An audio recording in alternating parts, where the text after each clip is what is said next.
देखिए, हम लोग पिछले क्लास में किए हैं सम संख्या और विषम संख्या, उसको आप लोग अच्छी तरह से कर लिए होंगे। अभी हम क्लास 10th का रिवीजन कर रहे हैं, मैथ और साइंस। अभी फ़िलहाल मैथ पढ़ रहे हैं, फिर साइंस बाद में करा देंगे।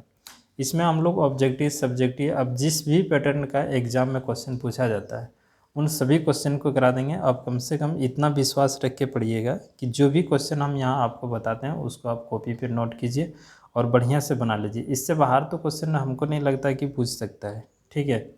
और जब गेस्ट पेपर आएगा तो जब आप गेस्ट पेपर बनाने बैठेंगे तो आपको पता चलेगा कि वो चीज़ जो आप कर रहे हैं वो पहले आपका हो चुका है, ठीक है। तो आज का क्लास हम लोगों का होने वाला है परिमेय संख्या। परिमेय संख्या, परिमेय संख्या किसे कहते हैं ये आप लोग पढ़े भी होंगे, है ना। Rational number. परिमेय संख्या किसे कहते हैं, हम यहाँ थोड़ा सा लिख देते हैं कि जिस संख्या को p/q के रूप में व्यक्त किया जा सकता है, जिसको हम p/q के रूप में लिख सकते हैं। और क्या होगा, q नॉट इक्वल टू 0, यानी कि q 0 के बराबर नहीं हो। आप नहीं होगा तो लिख लीजिए, है ना। जिस संख्या को p/q के रूप में व्यक्त नहीं किया जा सकता और q नॉट इक्वल टू 0, यानी कि q जो है ना ये 0 नहीं होना चाहिए, बाकी q कुछ भी हो सकता है ना। यहाँ +-1 +-2 ये सब कुछ भी यहाँ हो सकता है, लेकिन 0 को छोड़कर। क्लियर है, क्योंकि अगर 0 इस जगह पे रख देते हैं p/0 तो इसका रिजल्ट अपरिभाषित हो जाता है, ठीक है। ऊपर में p के जगह कुछ भी हो सकता है, यहाँ 0 भी हो सकता है ना। तो यहाँ p के जगह पर हम 0/q लिख देंगे तो आपको रिजल्ट क्या देगा, 0 देगा। ये सब चीज़ें याद रखना, क्योंकि ऑब्जेक्टिव क्वेश्चन में कभी कभी यहाँ से भी क्वेश्चन आ सकता है, ठीक है। लेकिन q 0 नहीं होगा, बस ये चीज़ें याद रखना है, ठीक है। जिस संख्या को p/q के रूप में व्यक्त किया जाता है और q 0 नहीं हो, आप लोग नोट कर लीजिएगा। एकदम फेयर सबका करना है, नोट बनाना एक एक करके, कहीं आपको दिक्कत नहीं होगा इसमें, ठीक है। एग्जाम्पल हम लोग बहुत सारे परिमेय संख्या ले सकते हैं, जैसे 0 +-1 +-2 +-3 +-4, ये सभी क्या है, परिमेय संख्या है। क्लियर है ना।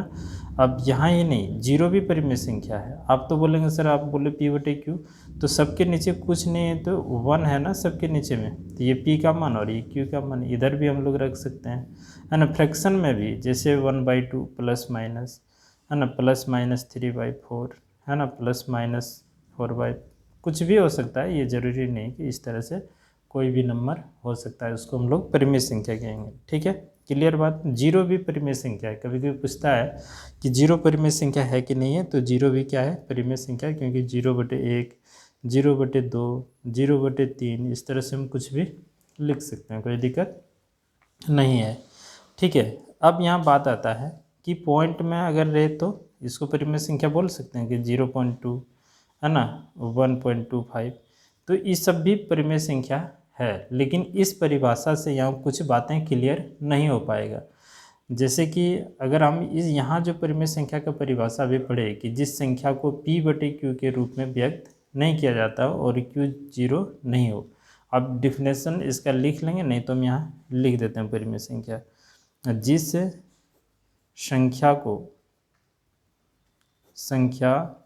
को p/q के रूप में व्यक्त मतलब लिखा नहीं जाता, व्यक्त, जिस संख्या को p/q के रूप में व्यक्त किया जाता हो और q नॉट इक्वल टू 0, उसे क्या कहते हैं, परिमेय संख्या, परिमेय संख्या कहते हैं। क्लियर है। जितने भी चीज़ें पढ़ा रहे हैं सब इम्पोर्टेंट चीज़ें, ऑब्जेक्टिव क्वेश्चन यही सब चीज़ से बनता है, ठीक है। अब यहाँ देखिए, ये हो गया हमारा, ये परिमेय संख्या का परिभाषा हो गया, ठीक है। अब इस परिभाषा से कभी कभी दशमलव वाला क्लियर नहीं हो पाता है, ठीक है। तो उसके लिए एक चीज़ जानिएगा, जैसे कि अगर हम दो संख्या ले लेते हैं, जैसे 1/2 ले लेते हैं, इसका अगर हम दशमलव प्रसार निकालें, यानी कि दशमलव में अगर इसको निकालें तो 2 से भाग देंगे 1 में, तो ये होगा 0, भागने गया पॉइंट बिठा देंगे यहाँ 10, तो 2 पंचे 10, ये पूरा पूरा क्या हुआ, कट गया। तो यानी कि 1/2 को हम लिख सकते हैं 0.5। और एक चीज़ ध्यान रखिएगा, शेषफल क्या आ गया आपका 0, या कट गया मतलब शेषफल आ गया 0, तो ये दशमलव प्रसार जो है ये शांत कहलाता है ना, शांत दशमलव प्रसार। अगर शेषफल 0 आ जाए तो दशमलव प्रसार शांत, और शेषफल अगर 0 नहीं आए, जैसे 1/3 को अगर हम भाग देंगे, 3 से भाग दीजिए 1 में, तो यहाँ देखिए भागने लगेगा, पॉइंट बिठाएंगे तो ये 0, 3 तिया 9, 3 बार में कटेगा, यहाँ 9 आएगा, फिर शेषफल आ गया कितना 1। इस तरह से फिर यहाँ पॉइंट है तो यहाँ 0 बिठाइए, ठीक है, फिर 3 बार में इसको हम लोग डिवाइड करेंगे तो कितना आएगा, रिमाइंडर 1 आएगा बार बार। यानी कि ये प्रोसेस जो है ना चलते रहेगा, और यहाँ 3 आपका आते रहेगा, ठीक है। तो यहाँ हम लोग जो देखें 1/3 का जो भागफल आ गया 0.333, और ये बढ़ते जाएगा, तो इसको हम लोग बोलते हैं जो कभी ख़त्म नहीं होगा, यानी कि शेषफल कुछ ना कुछ आते रहेगा। उस कंडीशन में इसको हम लोग बोलते हैं दशमलव प्रसार क्या होगा, इसका अशांत होगा, ठीक है, अशांत दशमलव प्रसार। बात समझ में आ रहा है। तो यहाँ से जो है ना 2 चीज़ें हमें सीखने को मिलता है कि एक दशमलव प्रसार शांत होता है परिमेय संख्या का, और एक होता है अशांत होता है। तो समझिएगा, इसका भी डिफिनेशन हम अलग तरह से लिख देते हैं इसी जगह पर, ठीक है। तो यहाँ देखिए ध्यान से, परिमेय संख्या का दशमलव प्रसार 2 तरह के, एक शांत और दूसरा अशांत। तो यहाँ लिखेंगे परिमेय संख्या का दशमलव प्रसार या तो शांत होता है, देखिए परिमेय संख्या का दशमलव प्रसार या तो शांत कहने का मतलब टर्मिनेटिंग है ना,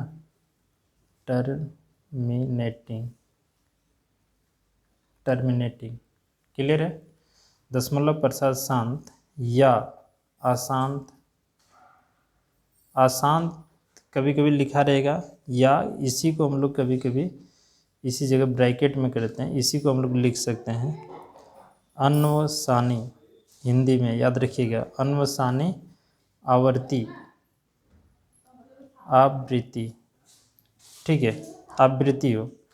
तो आवृत्ति करने का अर्थ हुआ रिपीटिंग जिसको बोलते हैं, या रेकरिंग भी बोल सकते हैं, है ना। और अशांत को नॉन टर्मिनेटिंग भी बोलते हैं, नॉन टर्मिनेटिंग, ठीक है, नॉन टर्मिनेटिंग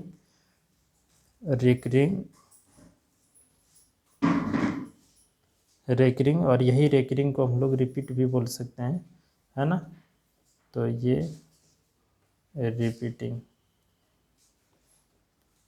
है ना हो, तो उसे क्या कहते हैं, परिमेय संख्या। थोड़ा ध्यान में रखिएगा इस चीज़ को। परिमेय संख्या का दशमलव प्रसार या तो शांत हो, ठीक है, और अगर शांत नहीं हुआ, यानी कि दशमलव प्रसार करने का अर्थ हुआ कि अगर भाग दिए और शेषफल 0 आ गया इस जगह पर, ठीक है, यानी कि ये तो और आगे नहीं बढ़ेगा, और जिसका शेषफल कुछ न कुछ आते रहे, रिमाइंडर कुछ न कुछ आते रहे, तो ये तो अशांत ही कहलाएगा ना। शेषफल 0 आ गया मतलब ये और भाग नहीं लग सकता, इतना क्लियर हो गया, तो दशमलव प्रसार शांत कहेंगे।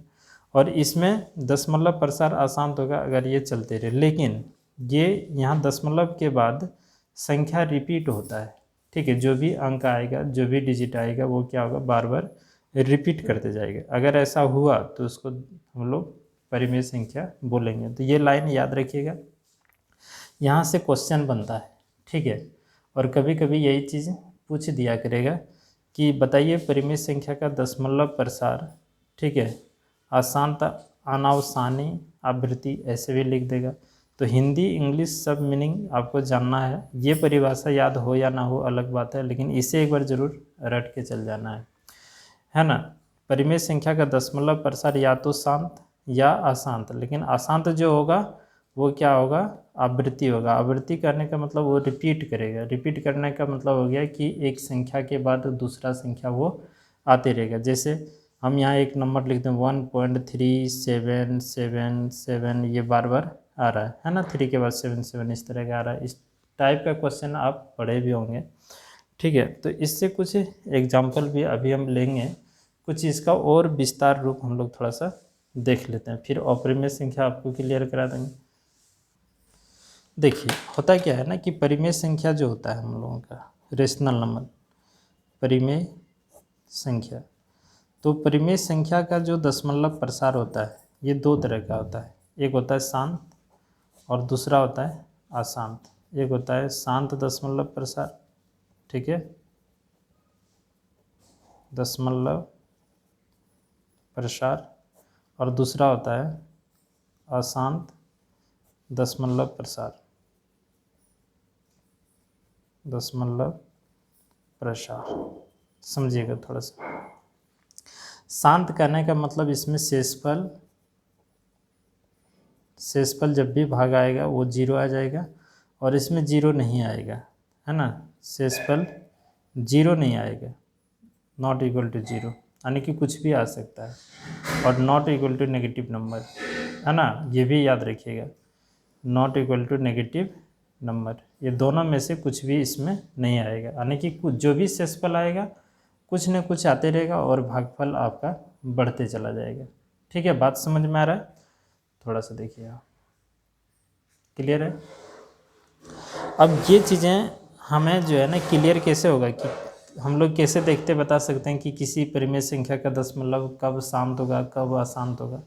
तो ये चीज़ क्लियर करने के लिए एक चीज़ और इसमें फिर से हम रिपीट करते हैं पीछे में, कि जब भी दशमलव प्रसार शांत होगा, ठीक है, तो वो टर्मिनेटिंग होगा और रिकरिंग होगा, यानी रिकरिंग बोल सकते हैं, है ना, या फिर रिपीटिंग बोल सकते हैं।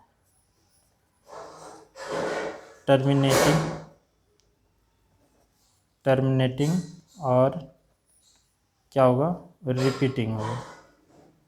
ठीक है, अगर ऐसा हुआ तो हम दशमलव प्रसार शांत समझेंगे, और अगर ऐसा नहीं हुआ तो वो क्या हो सकता है, नॉन टर्मिनेटिंग, है ना, नॉन टर्मिनेटिंग और नॉन रिपीटिंग,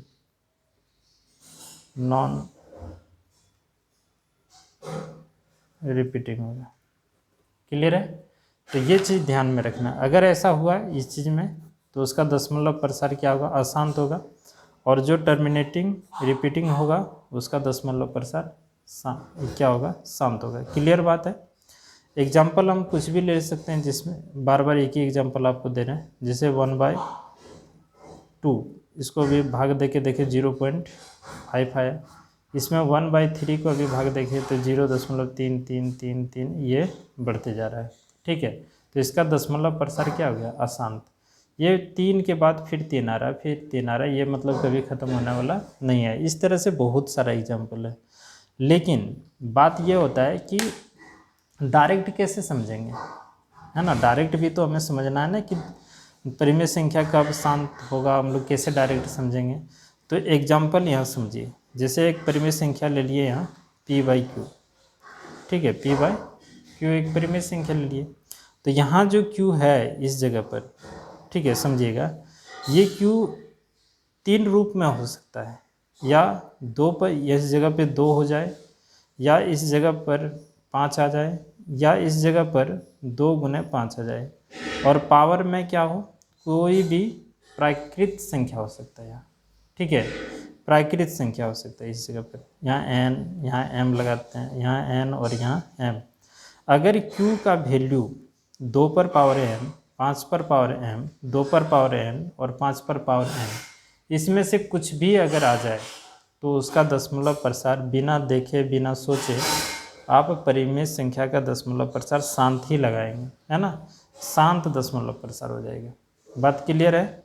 लेकिन एक चीज़ याद रखना है, ठीक है, कि यहाँ जो इस जगह इसको हम अभाज्य गुणनखंड द्वारा पहले तोड़ लेंगे, और ये दोनों अगर कट रहा है तो पहले कटा के छोटा कर लेंगे, है ना, उसके बाद इसका अभाज्य गुणनखंड ये क्यों कर निकालेंगे, तो 2 और 5 का ही, या तो 2 आना चाहिए या 5 आना चाहिए, या नहीं तो 2 और 5, इसमें दोनों तीनों में से कोई एक अगर आ जाए तो हम लोग लिखेंगे कि ये जो परिमेय संख्या है इसका दशमलव प्रसार क्या होगा, शांत होगा। ठीक है, अगर इस रूप में आया तभी हम दशमलव प्रसार शांत बोलेंगे।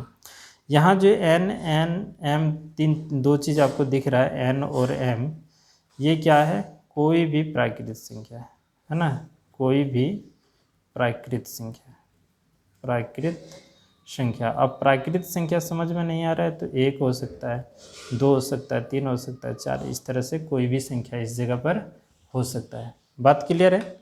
अगर ऐसा हुआ तो हम लिखेंगे इस संख्या को जो दशमलव प्रसार होगा ये क्या होगा?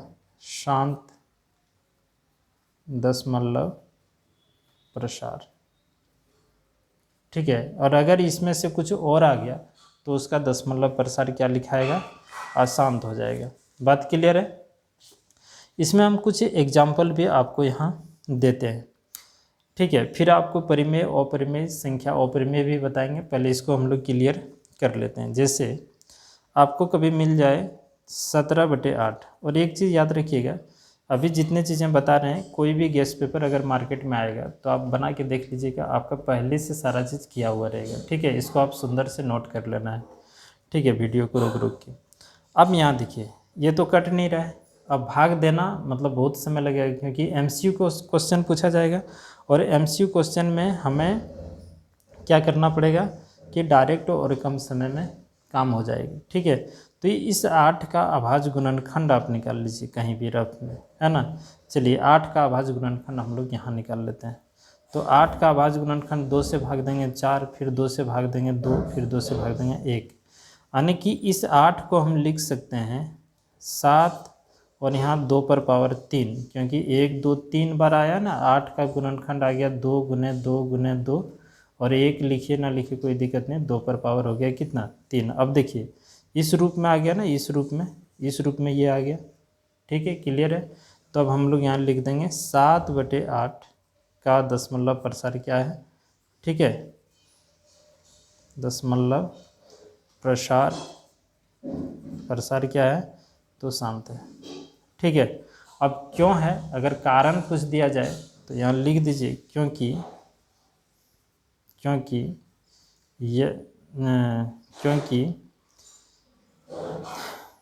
यहाँ देखिए ये क्या कहलाएगा? हर कहलाएगा, या फिर क्यों, आप ये भी लिख सकते हैं क्योंकि क्यों, या फिर लिखिए क्योंकि परिमेय संख्या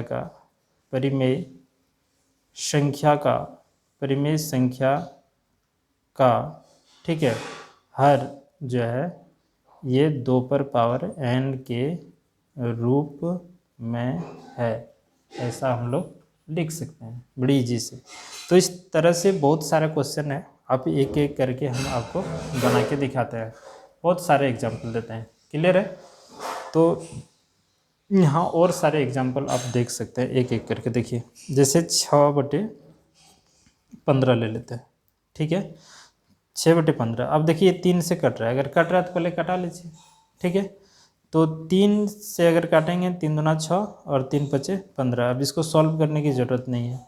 नीचे में क्या आ गया? 5। जैसे नीचे में 5 देखे, इसके अलावे और कुछ नहीं आना चाहिए, याद रहे 2 या 5 या 2 गुना 5, इसके अलावे हमें और कुछ नहीं चाहिए। अगर ऐसा कुछ आ रहा है तो उसको देखिए कहीं ना कहीं ऊपर नीचे कट रहा है, अगर कट रहा है तो ठीक है, नहीं कट रहा है तो अगर ये चीज़ मिला तो दशमलव प्रसार शांत, और अगर नहीं मिला तो अशांत।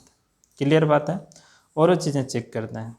ठीक है, जैसे 35/50 करते हैं। अब 50 का भी अभाज्य गुणनखंड अगर आप तोड़ के देख लीजिए, ये तो कट रहा है 5 से, दोनों 5 7 35 और 5 10 50, तो यहाँ 10 आ गया, तो इसको लिख सकते 2 गुना 5, तो देखिए यहाँ पावर 1 यहाँ 1। ठीक है, तो 2 और 5 मिल रहा है, 2 और 5 मतलब इस रूप में है, तो इसका भी दशमलव प्रसार क्या हो गया? तो शांत हो गया। इजी है ना, बहुत मुश्किल ये नहीं है। चलिए और कुछ क्वेश्चन आपको हम करके दिखाते हैं। ठीक है, यहाँ नंबर करते हैं, ये 1 नंबर हो गया, 2 नंबर हो गया, यहाँ 3 नंबर करके दिखा रहे हैं। जैसे 129, 2 पर पावर 2, 5 पर पावर 7 और 7 पर पावर हम लोग लिख लेते हैं 5, है ना। अब यहाँ जैसे ही ये चीज़ देख रहे हैं, यहाँ 2 भी है 5 भी है, लेकिन 7 आके ये गड़बड़ कर दिया। अगर 7 नहीं होता तो इसका दशमलव प्रसार शांत होता है, लेकिन 7 आगे एक्स्ट्रा आ गया, क्योंकि हमें यही तीनों में से एक चाहिए। ठीक है, तो 7 तो इसमें है नहीं, 2 5 है, 5 है, 2 है, ऐसा है, तो ये दशमलव प्रसार इसका क्या हो गया, अशांत हो जाएगा। ठीक है, अशांत दशमलव प्रसार हम इसको बोल सकते हैं। बात क्लियर है? तो इस टाइप का क्वेश्चन आप लोगों से पूछा जाएगा और ये रहेगा, इतना आप निश्चित होइए। ठीक है, और चीज़ें आप लोगों से इस टाइप का हो सकता है, अगर पूछ दिया जाए तो आप इसको कोशिश कीजिएगा रिवीजन करके जाएं, ताकि चीज़ें क्लियर हो जाएंगी। ठीक है, अच्छा ये खाली जगह में भी पूछ सकता है, जैसे कहीं भी लिख देगा कि यही क्वेश्चन जैसे है ना, वहाँ लिख देगा कि 17/8 का दशमलव प्रसार खाली जगह होगा, तो खाली जगह में लिखना इसका दशमलव प्रसार शांत। लेकिन ये चीज़ें आपको जानना पड़ेगा, तभी आप इसको क्लियर कर पाएंगे। ठीक है, चलिए और चीज़ें इसमें। अब यहाँ बचा हम लोगों का अपरिमेय संख्या। देखिए कभी कभी परिमेय संख्या में इस तरह से भी क्वेश्चन दिया रहेगा अशांत वाला में। ठीक है, जैसे 0.333 ये वाला, और बोलेगा इसको P/Q के रूप में लिखिए। तो सबसे पहले आपको ये करना होगा, इसको ब्रेक करना होगा। 0.3 पर पावर रेकरिंग दीजिए, है ना। रेकरिंग इसलिए देंगे क्योंकि 3 ही एक डिजिट जो है ना बार बार आ रहा है, तो जो बार बार आए ना उस पर रेकरिंग दीजिए। और इसको P/Q के रूप में आप 9th में निकालने के लिए सीखे होंगे, जो यहाँ रहे वो लिखिए, और जितने पर पावर रेकरिंग उतना 9 लिख दीजिए नीचे में। ठीक है, तो इसको अगर कटा देंगे तो 1/3 आ जाएगा आंसर। और पीछे भी देखे थे कि 1/3 को भाग देने से ये वाला आया था। ठीक है, इस तरह से कोई भी क्वेश्चन हो सकता है। इसको हम टाइप वाइप में बांट देते हैं, ये टाइप 1 हो गया। ठीक है, तो इस तरह से क्वेश्चन पूछा जा सकता है। ठीक है, जैसे 0.3777 ये आते जा रहा है, तो इसको पहले ब्रेक कीजिए। तो ब्रेक कैसे करेंगे, यहीं देख लीजिए, 0.3 और 7 बार बार आ रहा है, तो 7 पर रेकरिंग इस तरह लगा दीजिए। अब इसको P/Q के रूप में कैसे लिखेंगे, तो इसको P/Q के, या फिर हाँ ठीक है, P/Q के रूप में लिखने के लिए ये दोनों नंबर यहाँ लिख लीजिए आराम से। ठीक है, जिस पर रेकरिंग है उसके बदले में नीचे में 9 लगाना है, और जिस पर रेकरिंग नहीं उसके बदले में 9 लगाना। और ये ख़त्म नहीं हुआ है, जिस पर रेकरिंग नहीं है वो माइनस कर लीजिएगा यहाँ। ठीक है, तो ये हो जाएगा 34/90। अब ये कटे तो कटा लेना है, ये आपका हो जाएगा आंसर। क्लियर है? और ऐसे ही क्वेश्चन हो सकता है 1 पॉइंट, अब मान लेते हैं कि यहाँ कुछ आ जाए 7 ऐसा कुछ भी हो सकता है, तो फिर इसको हम ब्रेक कर लेंगे। 1.7 पर पावर ऐसे रेकरिंग। ठीक है, एक एक एग्जाम्पल काफ़ी होता है, इसको बार बार आप रिपीट करेंगे। अलग अलग क्वेश्चन है ये। ठीक, तो यहाँ क्या करना है, देखिए ये 1 जो है ना इसको प्लस में लिख लीजिए, या फिर 1 को पूर्णांक में लिख लीजिए। आपके पास 2 ऑप्शन है। और 7 यहाँ लिखिए ऊपर में, रेकरिंग एक संख्या पर है, यहाँ एक 9 लगा देना है। या नहीं तो आप इसको फिर यहाँ भिन्न का जोड़ हो गया, यहाँ ये 1 है, एलसीएम ले लेंगे तो 9 हो गया, 9 यहाँ आएगा, 9 + 7 कितना हो गया, 16/9 हो जाएगा आंसर। और एक दूसरा तरीका है, 1 को यहाँ पूर्णांक में लिखिए, और ये 7/9 रेकरिंग के बदले में 9 लिखना है। ठीक है, अब इसको आप सॉल्व कर लीजिए। 9 का 9, 9 7 कितना हो जाएगा, 16/9, फिर वही आंसर आए। ये बहुत कम जगह लिया। ठीक है, तो ऐसे ही कुछ क्वेश्चन आपसे पूछा जा सकता है अगर टफ किया जाए आपका एग्ज़ाम पेपर तो। ठीक है, अब 2 पॉइंट यहाँ हम ले लेते हैं 7 3 3 3 3, ये बढ़ रहा है, इस तरह से कुछ भी हो सकता है। तो ये सब परिमेय संख्या है क्योंकि रिपीट हो रहा है। ठीक है, अब 7 रिपीट नहीं हो रहा अलग चीज़, बाकी इसके बाद आने वाला संख्या अगर रिपीट हो रहा है तो ये परिमेय संख्या है। क्लियर है? तो ये 2 को पूर्णांक में लिखिए अभी जो सिखाए। ठीक है, या फिर इसको पहले आप ब्रेक कर लीजिए। ब्रेक करने का तरीका क्या है, 2.7 और 3 बार बार आ रहा था, इसके ऊपर रेकरिंग लगा दीजिए। इसका मतलब हुआ है कि ये जो बढ़ रहा है इसको हम लोग यहाँ ब्रेक कर लीजिए, यानी कि रोक लिए। ठीक है, तो इसको लिखने का तरीका है, ये सब संख्या यहाँ जो है इसको नोट कर लेते हैं। इतना जिस पर रेकरिंग नहीं है उसको माइनस कर लिए, जिस पर रेकरिंग है उसके बदले में 9, और जिस पर रेकरिंग नहीं है उसके बदले में 0 लगा देना है। ठीक है, ये 2। अब इसको आप माइनस कर लीजिए आराम से। तो माइनस करेंगे कितना होगा, तो ये 466 हो जाएगा। ठीक है, और ये 90। अगर ये कटेगा तो कटा लेना है, ठीक है, ये हो गया हम लोगों का आंसर। तो इस टाइप का भी क्वेश्चन आप लोगों से पूछा जा सकता है। झारखंड में तो अभी तक पूछा नहीं है, लेकिन बिहार बोर्ड में इसको कई बार पूछ चुका है। ये 9th का क्वेश्चन है, 9th में अगर आप लोग पढ़े होंगे तो थोड़ा ध्यान में होगा यहाँ। ठीक है, अब हम लोग चलते हैं अपरिमेय संख्या का कुछ चर्चा यहाँ कर लेते हैं।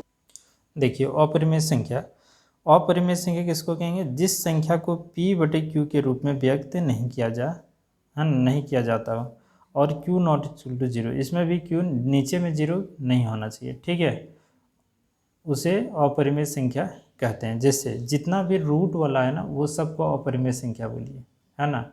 इसमें भी q नीचे नहीं होता है, नीचे q का मान जो है 0 नहीं होता है। जैसे √2 अपरिमेय संख्या है, √3 अपरिमेय संख्या है, √5 अपरिमेय संख्या है, √6 अपरिमेय संख्या है। आप प्लस माइनस किसी में भी लिख लीजिए, नीचे में 0 नहीं होना चाहिए। अब तरीका पता है ना, नीचे में किसी का भी 0 आएगा तो अपरिभाषित रिजल्ट आता है। ठीक है, इसीलिए यहाँ 1 हो जाएगा, यहाँ 1 हो जाएगा, यहाँ 1 अगर नहीं होगा तो यहाँ कुछ और होगा, √7 हो जाएगा, या √7 नहीं होगा 2 हो जाएगा, और कुछ नहीं होगा तो कोई नंबर हो जाएगा इस जगह पर। कोई भी संख्या यहाँ हो सकता है। ठीक है, तो थोड़ा सा सॉल्व करने की ज़रूरत है। ठीक है, अब यहाँ कुछ हो सकता है, या तो ऐसे भी हो सकता है, √3/√7 भी हो सकता है, या ऐसे भी हो सकता है 7/18 भी हो सकता है, कुछ भी हो सकता है, यानी कि रूट में होगा। ठीक है, अब बोलेंगे √4 भी हो सकता है, तो √4 का स्क्वायर रूट निकलता है, जिसका वर्गमूल निकलता हो उसको छोड़कर बाकी इस तरह का संख्या। ठीक है, इसको हम लोग अपरिमेय संख्या कहते हैं। ठीक है, तो यही चीज़ें याद रखना कि जो चीज़ रूट में लिखा है रहे, और अगर रूट में लिखा रहे तो देखना है, ये ध्यान में रखना है कि उसका वर्गमूल निकलता है कि जैसे √4 का वर्गमूल निकलता है 2, √9 का 3, √16 का 4, है ना, √25 का 5, तो ये सब परिमेय संख्या में गिनती आएगा। बात क्लियर है? इस सब का स्क्वायर रूट पूरा कंप्लीट नहीं निकलता तो इस सब का भी स्क्वायर रूट, लेकिन दशमलव में आ जाता है। आपको एक पूर्ण संख्या में स्क्वायर रूट चाहिए, है ना, पूर्ण संख्या में, तो ये सब पूर्ण संख्या में है। क्लियर हो रहा है बात? अगर ऐसा हुआ तो इस सबको हम लोग अपरिमेय संख्या बोलेंगे। ठीक है, अब यहाँ कुछ बातें ध्यान में रखिएगा। जैसे परिमेय संख्या भी हम लोग पढ़े, ये अपरिमेय संख्या हो गया। कभी कभी आपको परिमेय संख्या और अपरिमेय संख्या दोनों मिक्स देखने को मिलेगा, जैसे 2√3, है ना। तो यहाँ देखिए, परिमेय संख्या और अपरिमेय संख्या साथ में है, तो ये अपरिमेय संख्या होगा। बात समझे? भाग में भी जैसे अभी हम लोग यहाँ क्या देखें, जैसे देखिए ये अपरिमेय संख्या, ये परिमेय संख्या, तो ये अपरिमेय संख्या। ठीक है, यानी कि अपरिमेय संख्या में परिमेय संख्या को जहाँ मिलाए तो वो अपरिमेय संख्या ही होगा। ठीक है, तो इतना याद रख लीजिएगा कि परिमेय संख्या हो और उसमें गुना में या भाग में अपरिमेय संख्या हो, तो आपको रिजल्ट मिलेगा अपरिमेय संख्या ही। ठीक है, अपरिमेय संख्या जोड़ में हो चाहे घटा में हो, आपको अपरिमेय संख्या ही मिलने वाला है। ठीक है, कभी कभी सॉल्व करने की भी नौबत आ जाता है, जैसे 5 + √2, तो ये परिमेय संख्या, ये अपरिमेय संख्या, तो आपको जो रिजल्ट मिलेगा ये अपरिमेय संख्या ही मिलेगा। ठीक है, चाहे जोड़ में हो चाहे घटा में हो, ठीक है, चाहे भाग में हो, याद रखिएगा। कभी कभी हमें सॉल्व भी करना पड़ता है कुछ क्वेश्चन, जैसे √2 और यहाँ आपको मिल जाए √8, तो इसको सॉल्व करके आप चेक कर लीजिए ये परिमेय संख्या है कि नहीं है। तो रेशनलाइज करना है हर का परिमेयकरण, ये 9th में पढ़े होंगे, √8, तो ये रूट और रूट के अंदर गुना होता है। परिमेय संख्या और अपरिमेय संख्या अगर रहे तो हम इसको आपस में गुना कर सकते हैं, लेकिन एक परिमेय संख्या और एक अपरिमेय संख्या रहे तो उसे आपस में हम लोग गुना नहीं कर सकते। तो 8 दूना हो जाएगा कितना, 16। ठीक है, और ये 8 √8 का होल स्क्वायर करेंगे, इसका स्क्वायर रूट कितना आएगा, 4, और स्क्वायर रूट यहाँ कैंसिल हो जाएगा कितना, 4।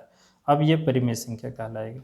ठीक है, तो कभी कभी सॉल्व करना पड़ता है, √2 और √8 का हम लोग निकालें। ठीक है, तो इसका रिजल्ट इतना आता है कि नहीं। तो इस टाइप का क्वेश्चन आपको देखने को मिलेगा कभी कभी। जैसे मान लेते हैं कि यहाँ 2 + √5 और नीचे में है 2 - √5 या √3, कुछ भी इस तरह से मिल सकता है। तो ये अब यहाँ डायरेक्ट नहीं मार देना है कि ये अपरिमेय संख्या है। अब डायरेक्ट मारने से क्या होगा, क्वेश्चन आपका गलत हो जाएगा।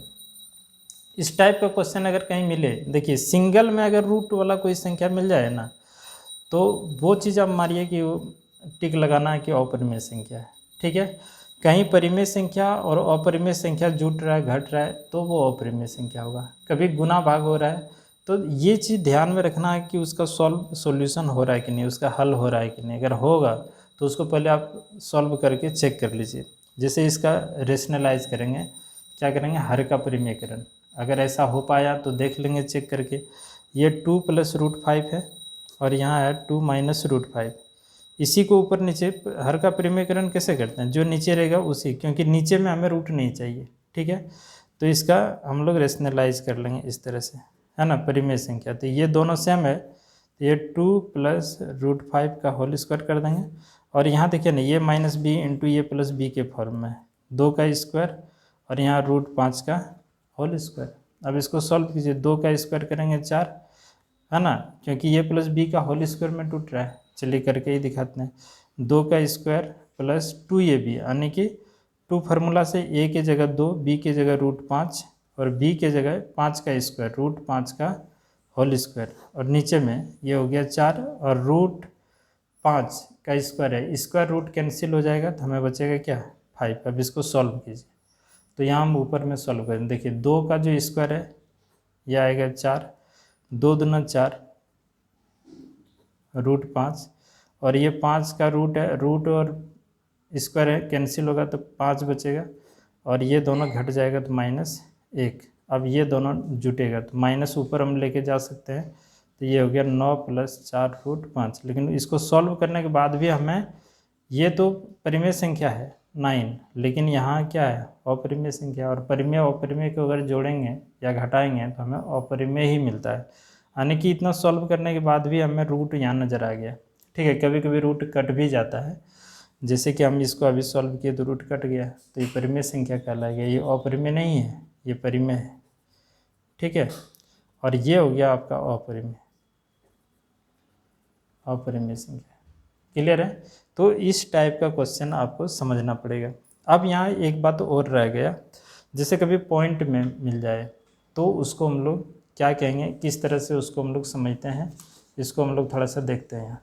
ठीक है, अब यहाँ देखिए थोड़ा सा, ये परिमेय संख्या का कुछ और बातें हैं, इसको ध्यान में रखना है। परिमेय संख्या किसको कहेंगे, यहाँ देखिए फिर वही चीज़ें, जिस संख्या का दशमलव प्रसार अशांत है ना, जिसका दशमलव प्रसार क्या होगा, अशांत।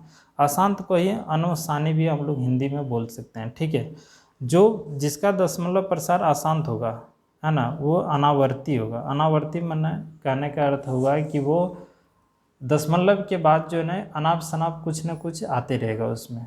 ठीक है, इसको हम लोग बोल सकते हैं नॉन टर्मिनेटिंग, नॉन रेकरिंग और नॉन रिपीटिंग। मतलब ये एक ही बात है, नॉन रेकरिंग बोलिए या नॉन रिपीटिंग बोलिए, है ना। पुनरावृत्ति भी इसका नहीं होता है, मतलब एक अंक के बाद वही अंक रिपीट नहीं होता है। ये दोनों एक ही मीनिंग है। आप इस बात को भी थोड़ा सा ध्यान में रखना है। जैसे √2 का अगर हम लोग स्क्वायर रूट निकालेंगे, यानी कि वर्गमूल निकालेंगे, तो इसका वर्गमूल जब आप निकालेंगे तो 1.4142 ऐसे कुछ ना कुछ आते रहेगा। आप निकाल के देख लीजिएगा, वर्गमूल तो आप लोगों को निकालना आता ही होगा। अगर नहीं आता तो आप हमें कमेंट कीजिए, उसके लिए भी हम आप लोगों के लिए सेवा देंगे, टेंशन नहीं है। √3 का भी जब आप इस वर्गमूल निकालेंगे तो 1.732 ऐसे कुछ आते रहेगा। ठीक है, बात क्लियर है। तो ये सभी जो है ना रिपीट नहीं करता है ना, इसका दशमलव प्रसार अशांत ही होता है, लेकिन ये कभी रिपीट नहीं होता है। तो अपरिमेय संख्या में दशमलव प्रसार अशांत होता है, लेकिन नॉन रिपीटिंग होता है। ठीक है, अगर अपरिमेय संख्या देखिए, हम फिर से एक बार आपको चर्चा कर देते हैं संक्षिप्त में, या फिर वीडियो के अंतिम में ये बातें हम फिर से एक बार आप लोगों को दोहरा देंगे। पहले यहाँ समझ लीजिए, √2, √3, √7 ऐसे कुछ भी आप निकाल के देखिएगा। कितना आप इस तरह वर्गमूल जैसे निकालते हैं ना, भाग देते रहिए, ये कभी ख़त्म होने वाला नहीं है और कभी रिपीट भी नहीं होगा। जैसे यहाँ 7, 3, 2 0 कुछ कुछ कुछ ऐसे आते रहेगा, यहाँ भी कुछ ना कुछ ऐसे आते रहेगा, लेकिन रिपीट होने वाला नहीं है। ठीक है, अब ये कि इम्पोर्टेंट बात ये है कि पाई जो है ये अपरिमेय संख्या है, अपरिमेय संख्या है। अब क्यों पाई अपरिमेय संख्या है? क्योंकि पाई का भी जो वैल्यू होता है, पाई का वैल्यू 3.141596 ऐसे कुछ ना कुछ आते रहेगा, ये रिपीट नहीं होता है। लेकिन लेकिन लेकिन लेकिन इसका 22/7 जो वैल्यू होता है ये परिमेय संख्या होता है, परिमेय संख्या होता है। अब क्यों परिमेय संख्या होता है? क्योंकि जब आप 7 से भाग देंगे 22 में, 7 से जब आप 22 में भाग देंगे, 7 से घर में बैठ के आराम से 22 में भाग दीजिएगा, तो एक ऐसा समय आएगा कि उसका शेषफल 0 आ जाएगा। ठीक है, शेषफल क्या आएगा? 0 आ जाएगा। तो 22/7 का जो भाग देने के बाद रिजल्ट आएगा 3.1428571429, ये हमें याद है। ठीक है, तो ये नंबर आएगा भाग देने के बाद। अब चेक करके देख लीजिएगा, और ये वाला वैल्यू और ये पाई का मान लगभग समान है, लगभग समान है। ठीक है, तो इसीलिए हम बोल सकते हैं 22/7 का अप्रॉक्स वैल्यू पाई है, इसीलिए हम लिखते हैं कि पाई इक्वल टू 22/7, मतलब ये लगभग में बराबर है ना, लगभग में, अप्रॉक्स वैल्यू जिसको हम लोग बोलते हैं। ठीक है, इसीलिए हम लेते हैं पाई। लेकिन याद रहे पाई अपरिमेय संख्या है और 22/7 क्या है? परिमेय संख्या है, क्योंकि इसका दशमलव प्रसार क्या है? तो शांत है, और पाई का दशमलव प्रसार क्या है? तो अशांत है। ठीक है, जिसका दशमलव प्रसार अशांत और नॉन रिपीटिंग हो है, अशांत तो है ही, नॉन रिपीटिंग है, यानी कि ये रिपीट भी नहीं करता है, और ये अशांत है और ये क्या करता है? रिपीट करता है ना। ये कारण है दोनों का। बात बहुत सारा क्लियर हो गया होगा। ठीक है, परिमेय संख्या और अपरिमेय संख्या का खेल यहीं तक है। अब किसी भी तरह का क्वेश्चन अगर आप लोगों से पूछ लिया जाए तो आप बड़ी इजी से बता सकते हैं। ठीक है, चलिए आप लोग अपने मन में ही बोलना है, क्योंकि हम आप जो बोलेंगे वो आवाज़ हमारे तक नहीं पहुंचेगा। तो यहाँ थोड़ा बताइए, √2 कौन सी संख्या है? अपरिमेय संख्या। हम लिख दें 7 कौन सी संख्या है? परिमेय संख्या। 2 + √5 कौन सी संख्या है? अपरिमेय संख्या। √3 + √2 कौन सी संख्या है? अपरिमेय संख्या। √5 ± 7 कौन सी संख्या है? अपरिमेय संख्या है कि नहीं? 7/√2 अपरिमेय संख्या। √3/2 अपरिमेय संख्या। ठीक है, इसी तरह से कुछ √5/5 अपरिमेय संख्या। अब किसी के मन में होगा सर इसको कटा दें, तो काटने से भी कुछ होगा नहीं, क्योंकि √5 को √5 × √5 लिखेंगे तो एक कटेगा, एक बच जाएगा, 1/√5 फिर भी रहेगा, ये अपरिमेय संख्या है। ठीक है, तो इस टाइप का क्वेश्चन आप लोगों से पूछा जा सकता है। तो पूरा अपरिमेय संख्या का कंसेप्ट आप लोगों का क्लियर हो गया होगा, और हमें नहीं लगता कि इससे बाहर कोई क्वेश्चन आप लोगों से पूछा जा सकता है। ठीक है, अब नेक्स्ट क्लास जो होगा वो 1 नंबर का ही क्वेश्चन होगा। तो 1 नंबर का जो क्वेश्चन है उसको हम लोग करेंगे धीरे धीरे। ठीक है, और आपको रेगुलर इस तरह से वीडियो मिलते रहेगा। अच्छा, इतना चीज़ें हो ही गया है, तो कुछ और बातें समझ लीजिए, जैसे वास्तविक संख्या। वास्तविक संख्या, वास्तविक संख्या क्या है? तो जो परिमेय और अपरिमेय संख्या के समूह को वास्तविक संख्या कहेंगे। यानी कि वास्तविक संख्या में परिमेय संख्या भी आता है और अपरिमेय संख्या, जो भी संख्या है सब वास्तविक संख्या है। ठीक है, तो यहाँ लिख देंगे परिमेय और अपरिमेय संख्या को वास्तविक संख्या कहते हैं। ठीक है, कोई भी संख्या लिख सकते हैं, जो परिमेय है उसको भी लिख सकते हैं। 1/2 परिमेय है, 3/7 परिमेय है, √2 अपरिमेय है, √3/5 अपरिमेय है। तो ये सब को हम लोग वास्तविक संख्या बोल सकते हैं। ठीक है, अभाज्य संख्या। अभाज्य संख्या, जिस संख्या का केवल 2 गुणनखंड हो, जिस संख्या का केवल 2 गुणनखंड, 2 गुणनखंड हो, जिसका केवल 2 गुणनखंड हो। ठीक है, जैसे 2, ये 2 ही नंबर से कटेगा, 1 और 2 से, तीसरा कोई और नहीं होगा, इसीलिए 2 क्या है, एक अभाज्य संख्या। एक अभाज्य संख्या नहीं है क्योंकि एक से ही केवल कटता है, एक और होना चाहिए जो वो है ही नहीं, है ना, इसीलिए एक अभाज्य संख्या आपका नहीं है। 4 अभाज्य संख्या नहीं है क्योंकि ये 1 से भी कटता है, 2 से भी कटता है और 4 से। 3 अभाज्य संख्या, 3 गुणनखंड हो गया। यहाँ परिभाषा क्या कह रहा है, जिस संख्या का केवल 2 गुणनखंड हो। ठीक है, इसका 3 गुणनखंड आ गया। 1 भी नहीं है क्योंकि 2 नहीं है, इसका 1 ही गुणनखंड है। 2 होगा, 3 हो जाएगा क्योंकि 1 और इसका क्या है, 3, ये 2 ही से कटता है। ठीक है, भाज्य संख्या, ये सब भी ध्यान में रखना। भाज्य संख्या किसको कहेंगे, कि जिसका 2 से अधिक गुणनखंड हो। जिस संख्या का 2 से अधिक गुणनखंड, 2 से अधिक गुणनखंड। कहने का मतलब देखिए, 1 भाज्य संख्या नहीं है क्योंकि इसका 1 ही, यदि 1 जो है ना अभाज्य संख्या भी नहीं है, भाज्य तो दूर की बात है। 2 अभाज्य संख्या नहीं है क्योंकि 1 और 2 ही गुणनखंड इसका है, 2 से अधिक होना चाहिए। 3 भी नहीं होगा क्योंकि 1 इसका भी 2 ही गुणनखंड है ना, 1 और 3। 4 होगा तो 4 होगा, ठीक है, क्योंकि 1 है, 2 से भी और 4 से भी कटता है। ठीक है, बात क्लियर है। 5 नहीं होगा, 6 होगा क्योंकि 1 से भी कटता, 2 से भी कटता, 3 से कटता और 6 से भी कटता है, तो ये सब इसका गुणनखंड है। क्लियर है। तो भाज्य संख्या में सबसे छोटा 4 और अभाज्य संख्या में छोटा अभाज्य संख्या 2 है। ठीक है, बात क्लियर है यहाँ तक। एक होता है सहभाज्य संख्या, इसको भी थोड़ा देख लीजिए। सहअभाज्य संख्या, सहभाज्य संख्या किसको कहेंगे, जब 2 संख्या का HCF, सहभाज्य संख्या, जब 2 संख्या का HCF 1 हो। 2 संख्या जैसे A और B कोई 2 संख्या है, इन दोनों का अगर हम HCF निकालेंगे यानी कि महत्तम समापवर्तक मौसो, और अगर ये दोनों का महत्तम समापवर्तक 1 आ गया तो हम लोग बोल सकते हैं ये दोनों ही संख्या जो है ये क्या है, सहभाज्य संख्या है। बात क्लियर है। जैसे 2 और 3, या फिर बोल सकते हैं दोनों का कॉमन 1 आए, तो ये दोनों का कॉमन क्या है, 1। 2 का 1 और 2 गुणनखंड है। 3 का 1 और 3 गुणनखंड है, ये दोनों में कॉमन क्या है, 1 ही है ना, तो ये जो है ना 2 3 क्या है, सहभाज्य संख्या है।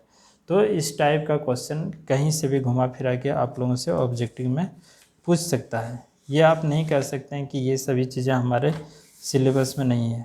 ठीक है, अब नेक्स्ट क्लास में इसी में 1 नंबरिया जो लिखने वाला है उसके बारे में हम लोग चर्चा करेंगे। ठीक है, ऐसे ही रिवीजन आपका पूरा करा देंगे कंप्लीट। अब जब गेस्ट पेपर आएगा तो गेस्ट पर आपको पहले से पता हो जाएगा कि आप अभी से अगर नोट बनाते होंगे तो कहीं आपको प्रॉब्लम होगा ही नहीं। ठीक है।